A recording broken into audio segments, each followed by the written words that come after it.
Hello everybody, I want to show you with this video how you can power off the Samsung Galaxy Z Flip5. And I think you have realized it already, if you're long pressing here the power button, you wake up Bixby with. But how to power off the phone? For that you will need next to the power button also the volume down button.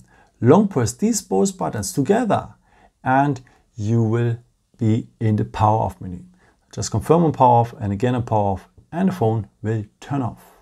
There's a second way to power off the phone. For that, just scroll down here, scroll down a second time, and then you have also here the symbol to power off the phone.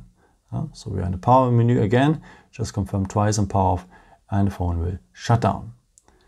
But there's a way to set up this side button here, as Samsung is calling it side button, to set up this side button or the power button as a real power button.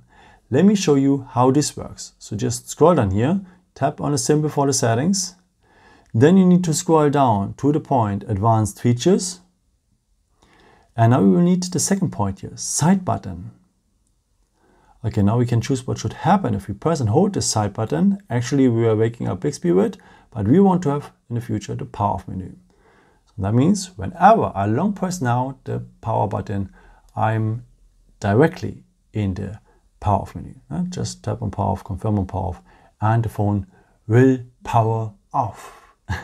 Yeah, I hope I could help you with this video and answer your question. And yeah, maybe if you want, you can leave me a nice comment or give me a thumbs up. That would be very helpful for my videos. Thank you so much for. And yeah, I've created also some other videos if you're interested in, with some more tips and tricks and so on. Or you can also subscribe me if you haven't done it before. Thank you so much for your support, and yeah, maybe until next time. Ciao.